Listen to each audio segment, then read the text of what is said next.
Magandang araw po mga kababayan ka-Pokemon. Welcome po kayo sa ating channel, Just Trading. Mission Impossible po tayo mga kababayan. Sana maka-reach po tayo ng 100 followers or 100 subscribers sa ating channel. Salamat po sa ating mga followers sa Blue App. Salamat po sa inyo, sa inyong pagsubaybay. At sana suportahan nyo rin po tayo sa channel na ito. Mission Impossible po tayo. 100 followers dito po sa YouTube. Isang magandang araw po sa inyo lahat, mga ka-Pokemon. At gusto ko lang pong mag-educate po sa ating mga kababayan patungkol po sa Pokemon collection or Pokemon investing. Lalo na po sa mga bago pong papasok ng hobby na ito, na mga kababayan po natin na mahilig po kayo sa Pokemon or sa TCG, yung trading card game, yung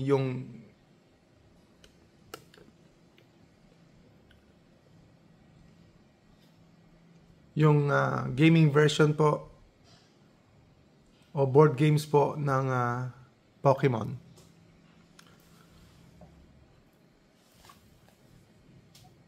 Ang gusto ko pong i-discuss po sa inyo mga ka-Pokemon ngayon ay patungkol po sa collecting side. Kung tayo po ba ay collector or tayo po ba ay magiging investor. Or pwede pong a mixture of both or hybrid po na collector din po kayo at over time ay maging investor. Pero kailangan mag-set po kayo ng goals. Ano po ba ang inyong purpose? Ano po ba ang inyong plano kung bakit po kayo magkakaroon ng collection na ito? Kung ito lang po ay isang venture lang po para magkaroon po kayo ng activities, extra activities, and for fun, for pleasure, or gambling side. Kasi meron po siyang gambling side. Ang Pokemon po ay in a way ay may tinatawag po tayong gambling side kasi there's a fun of opening the packs. Pagbubuksan po natin ang mga packs ay nagbabakasakali po tayo na makuha po natin yung isa sa pinakamahal na cards or mga desirable cards or mga chase cards po na tinatawag po natin dito po sa hobby na ito. At kailangan i-set po natin ang ating mga goals kung ano po ang purpose natin. Para hindi po tayo bili ng bili kung ano lang po yung gusto natin, kung ano lang po yung makita natin, kung ano po yung nakaka-attract sa mata natin, makulay, maganda, then yun po yung binibili natin. Dapat ma-educate po natin ang ating sarili when it comes to this venture, when it comes to this hobby. Kasi sabi ko nga po, lagi kong sinasabi sa inyo, napakamahal po ng mga products ng Pokemon. At mauubos po yung pera natin, yung budget natin na nakalaan po sa ibang mga bagay. Dahil po, nabuksan na po natin yung packs. Dahil po, chine-chase na po natin yung Pikachu SAR. Hindi pala natin alam na sobrang hirap. Tapos kinakailangan mo pala magbukas ng at least 1,000 packs. 1,000 packs po para po mas sure na ma-pull nyo po si Pikachu SIR, yung chase card po ng Surging Sparks, mga ka-Pokemon. So, you need at least 1,000 packs para ma-pull mo po si Pikachu SIR. So, you have to be extremely lucky kapag first pack mo pa lang na-pull mo na siya or 100 packs pa lang ay na-pull mo na si Pikachu SIR. You are extremely lucky po. And that's not going to happen every single day po sa pag-open po ng packs. Kasi ano po yan, naka-disperse po yan, naka-scatter po yan, at meron pong tinatawag na proportion sa hit rates, no? Meron pong hit rates po, o pull rates po na tinatawag po nila, mga ka-Pokemon. So, dapat i-analyze po ninyo, pag-aralan po ninyo, i-consider po ninyo ang budget ninyo, kung kayo po ay collector per se, or investor per se. Ano po ang gusto niyo mangyari? Kasi kapag collector ay iipunin niyo po yung mga cards or iipunin niyo po yung mga sealed products kahit ano lang, basta marami, basta assorted siya, variety siya, walang specific na bilang. So, it all depends po kung paano nyo po didiskartihan yon. Pero, syempre, as a collector, kailangan mong bilhin yung Charizard kahit na medyo mahal. Kailangan mong bilhin yung 151 UPC kahit medyo mahal. Kailangan mong bilhin yung Surging Sparks, kailangan mong bilhin yung Evolving Skies, kailangan mong bilhin yung mga Pokemon Center na yan. So marami pong avenues, marami pong path na pwede nyong gawin kung kayo po ay mangongolekta. At it's all expenses, magastos po pag magiging collector po kayo. Kung paano po kayo magsisimula, sabi ko sa inyo palagi, ay better start small kasi nga po over time ay lalaki po yung collection natin. Over time lalaki po yung hino-hoard natin mga products. Pag pinag-usapan natin ng long term, pag pinag-usapan natin ng 2 years, 3 years, pero kung i-accumulate mo ito na mabilisan, yun po ang magiging challenging and masakit po sa bulsa. Sobrang magiging masakit po sa bulsa po natin kung marami po tayong bibiling kaagad sa loob po ng maikling panahon. Pero kung may budget naman, allowable naman ang income ninyo, then go for it. So, ang general advice lang po natin na pangmasa ay start slow and then little by little mag-accumulate kayo ng mga products.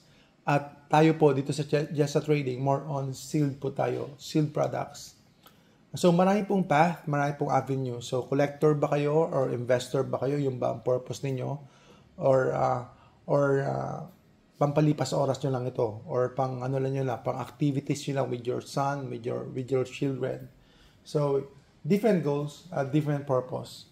But at the end of the day, ang alam ko sa tingin ko ng tayong mga Pilipino, we are smart with our money. Gusto natin, at the end of the day, ay mag-appreciate po or hindi naman tayo totally malugi sa mga pera natin or sa mga investment po natin. So yun po ang alam ko generally speaking, no, bilang mga kababayan, gusto natin talaga mag-appreciate po yung mga items po natin, yung mga value po natin. Gusto natin kumita in a way or hindi naman po tayo totally malugi, mga ka-Pokemon. So general po yun siguro, general point of view po yun na gusto nyong kumita or gusto nyong hindi naman totally malugi sa inyong mga investment. So i-assess po ninyo ano po ang gusto nyong bilhin. Saan po kayo magsisimula? Pwede po kayo magsimula sa packs. Pwede po kayo magsimula sa build and battle. Ito po, build and battle. Pwede po kayo magsimula sa build and battle boxes. Or, syempre, booster bundles. Ito po yung booster bundles po mga ka-Pokemon. Pwede po kayo magsimula sa booster bundles. Or pwede po kayo magsimula sa mga blister, 3-pack blisters. Ito po ito tinatawag na 3-pack blisters. At meron po silang tinatawag na check lane blisters po, mga ka-Pokemon. Check lane blisters. Ito po ang check lane blisters, mga ka-Pokemon. At ito po yung tinatawag nilang sleeve packs. Sleeve packs. Wala po tayo ngayong loose packs. Sleeve packs po ito. Ang loose packs po ay ganito lang din po siya. Yan. Pero wala lang po siyang blister. Yan, wala lang po siyang balot na ganyan, no? Wala lang po siyang balot. So, yun po yung loose packs. So, lahat naman po yan ay loose packs. Pagka binuksan natin, magiging loose packs po sila. Except for, ayan, pati ito, loose packs naman po talaga yan. Pag binuksan natin at saka hiniwalay natin, mga individual packs po yan. Mga individual packs po ito, yan po ang kalalabasan lahat. Nasa packs po sila lahat. Kahit po itong Pokeball tin, no? Meron din po itong pack sa loob. Ito po ay mayroong 3 packs sa loob ng Pokeball tin. I don't know kung anong ball to. Parang quick ball ata to. I'm not sure. I'm not sure kung quick ball ito. Tapos, may mga name po kasi yung mga Pokeball na yan. Ito naman po ay Ultra Ball. Ano ko Ultra Ball po ito. So, yan po. Yan po mga ka-Pokemon. Yan. May mga premium tournament collection. Ito. So, yan po yung mga assortment ng products ng Pokemon. Ito, stack, yung mga teens, yan. Yung 5 pack teens, meron po tinatawag silang 5 pack teens, pinubuo po ito ng 5 packs. At merong mga 4 pack 4-pack tins. Ito yung 4-pack tins po, mga ka-Pokemon. Mas maliit po siya, 4-pack. So, every set, may mga ganyang mga collaboration ng mga products. May mga assortment of products, may mga variety of products. So, it all depends kung ano po yung gusto nyo bilhin, kung ano po yung gusto nyo i-collect. Or kung gusto nyo lahat i-collect, then it's your choice. Ito po naman po yung tinatawag nilang stacking tins. Hindi po siya masyadong nakikita. Medyo bihira-bihira lang po siya, pero meron pong ganito. Stacking tins po ang tawag dito. At syempre yung mga Elite Trainer boxes. Ayan po, Elite Trainer boxes. Ito po ang Elite Trainer boxes po, mga ka-Pokemon. Ayan, Elite Trainer boxes. So, dito nyo po malalaman kung dito po ay resealed or tampered. 5% dito nyo po malalaman sa balot, mga ka-Pokemon. 95% dito nyo malalaman sa balot kung original ba siya o hindi. Or tampered ba siya o resealed ba siya. Or meron po mga gumawa ng kalokohan dito. Na binuksan nila yung box tapos inireseal po nila. Yun po. Kasi nangyayari po yan dito sa hobby na ito. Especially for expensive cards or expensive sets. Especially po sa mga expensive sets or older sets. Pero hindi pa rin may iwasan kahit na hindi po ganun ka-expensive. Meron pa rin po. Meron pa rin pong gumagawa sa mga sets. So, unfortunately, ganun po ang kwento ng hobby na ito. Kahit sa Pokemon ay meron pa rin. Meron na po sa bags, meron na po sa sapatos, meron na po sa lahat, apparel, everything. Everything, meron na pong mga first class A o kaya mga tinatawag nilang proxy or imitation. So, pati sa Pokemon, meron na rin pong imitation. Hindi na po talaga mapipigilan yung mga masamang loob. Ayan po, meron tayong syempre yung king of sealed collection or sealed investment. When it comes to investment, yung tinatawag po nilang booster box. Ito yung booster box kasi you get the bang for your buck. For most value po, dito po makikita sa booster box. Dito po makikita sa booster box yung most value. So, ito po yung madalas pong bilhin ng mga nagbubukas sa mga packs at gusto makarami ng packs.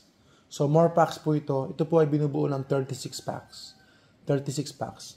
Yung mga ETBs po ay binubuo ng 8 to 10. Yung Sword and Shield po, usually 8 lang yan. Tapos sa Crown Zenith, I do believe 10 yan. Tapos sa Scarlet and Violet, around 9. So, around 9 po yung packs na kasama sa loob. Tapos, what's good with Scarlet and Violet set?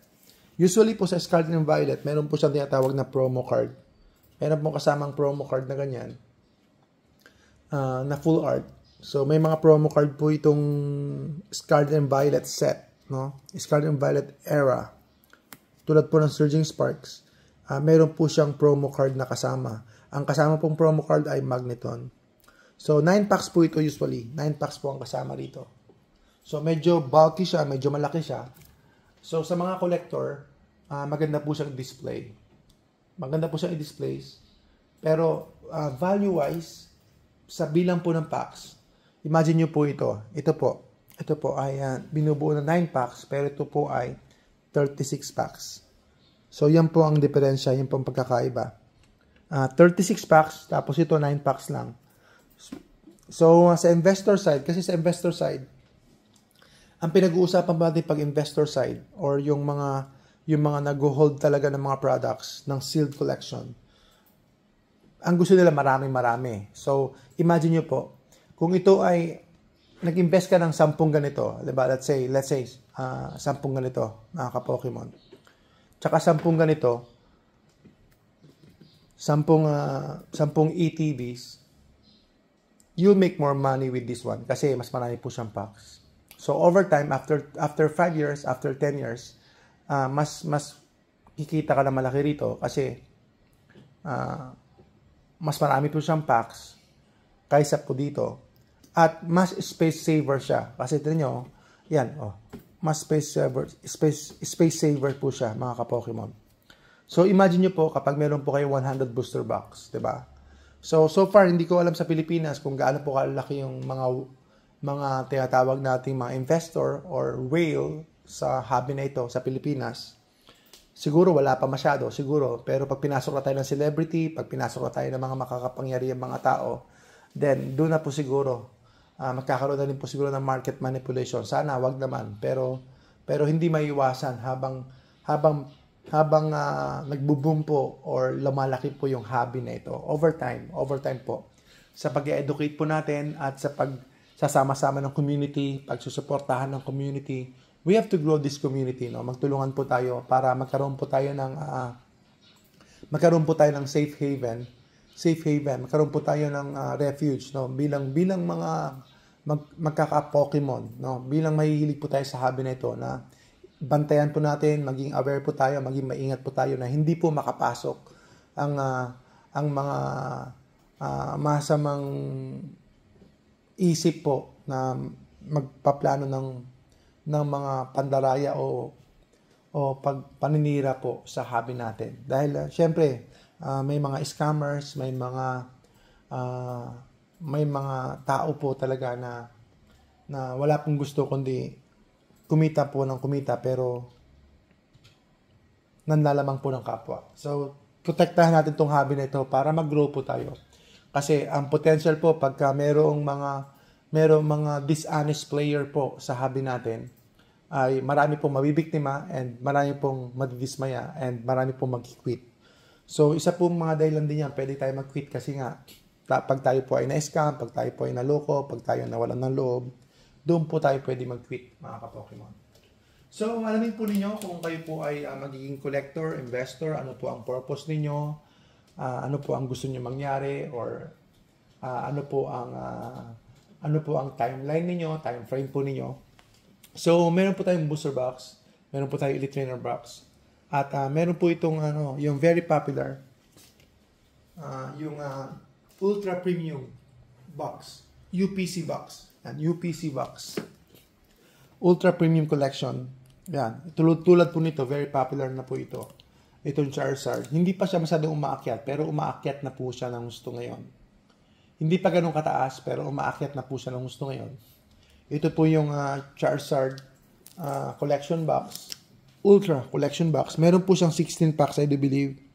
Tapos magaganda po yung mga promo niya. So, hinahalimbawa ko sa inyo na desirable po ito. Maganda po itong collection. Especially if you're a collector, must have po ito. So, in the future, kung abutin man siya, ang bigat, nahihirapan po ako. In the future, kung abutin man siya ng 15,000 and you are a collector, wala kang gagawin, wala kang choice kasi bibili mo talaga yan.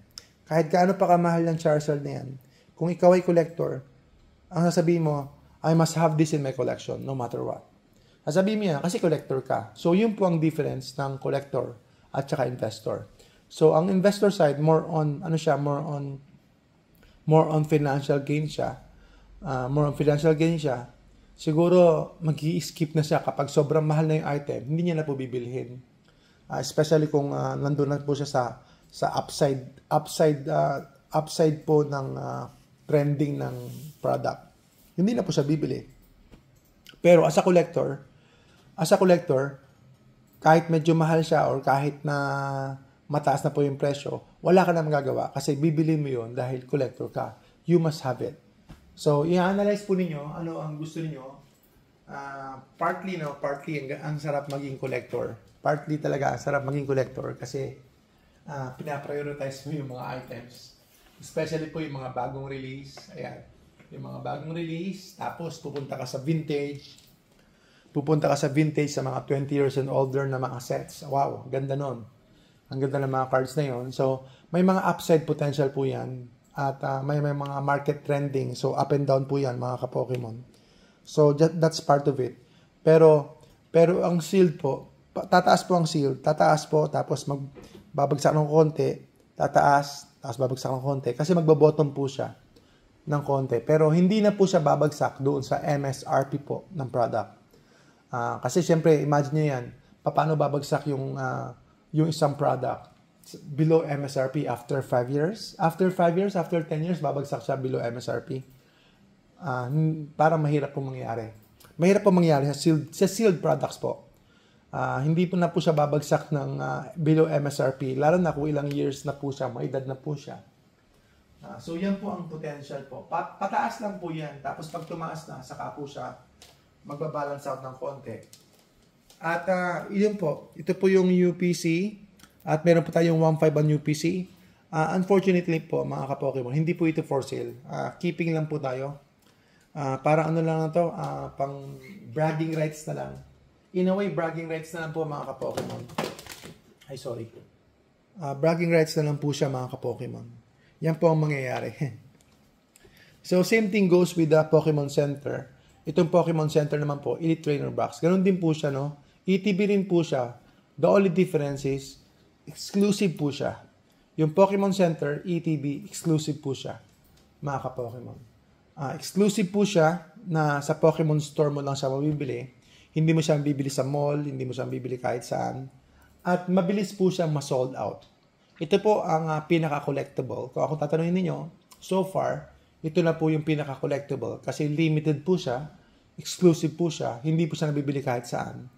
At meron pong mga unique features. Like, let's say, unique po yung sleeves. May mga sleeves din po kasi ito may mga extra na accessories. Unique po yung sleeves, unique yung mga dies, unique yung promo card. Kasi yung promo card, meron pong stamp. Meron pong stamp yung promo card. Doon po sa Scarlet and Violet, I'm not talking about Sword and Shield. Sword and Shield po, hindi po, ilan lang po yung may promo card. Pero, karamihan po sa Sword and Shield ay wala pong promo card. Tulad po nitong Fusion Strike, wala po itong promo card. Wala po itong promo card. Pero unique po. Unique po kasi may nakalagay, Pokemon Center. Yan, nakalagay po dito, Pokemon Center Elite Trainer Box. So, yan po yung ginagawa ngayon ng Pokemon Company na meron po silang mga Pokemon Center products. Especially po ito, Elite Trainer Box. At sought after po ito. Marami po may gusto, marami po naghahanap. At yan, mahal na po ngayon. Mahal na po ngayon ang kanilang promo card, mga ka-Pokemon.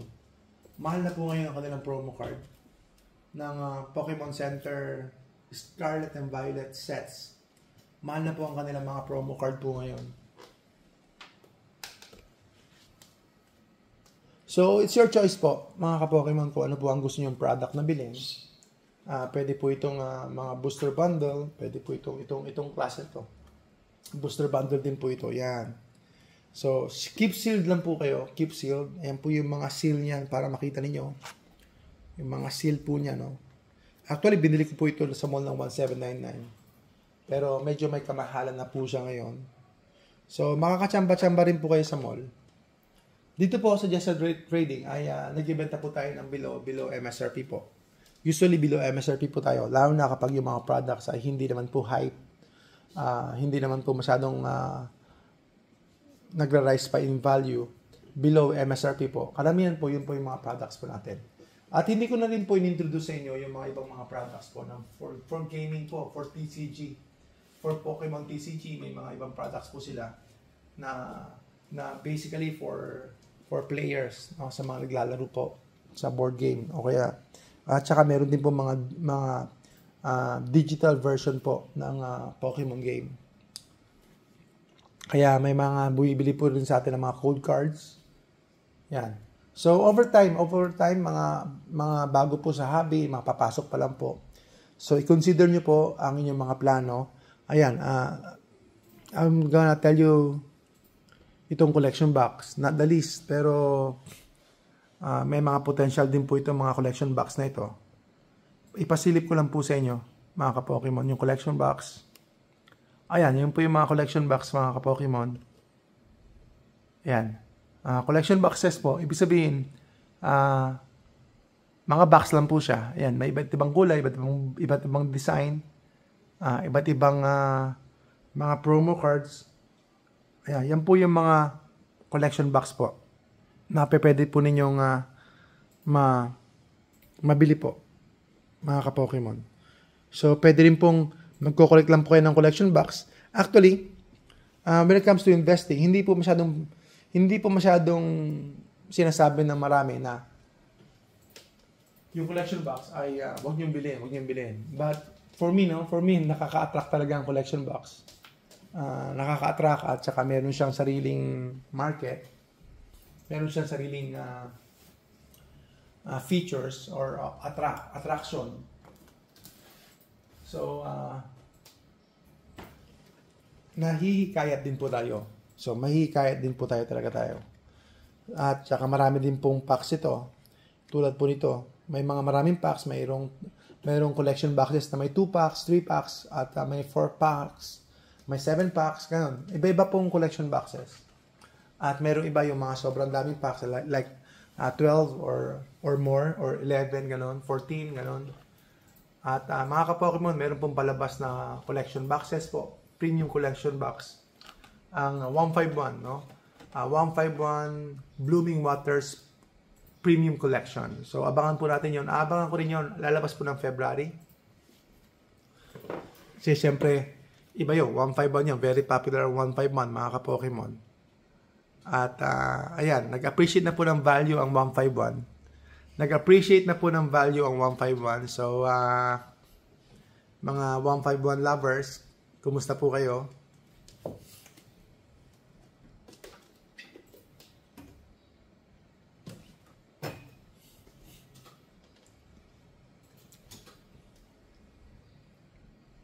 May mga collection boxes po tayo. Ngayon, nasa sa inyo po kung ano po ang gusto niyo i-collect, ano po ang i-consider ninyo. Especially po, kanya-kanyang perspective naman po yan.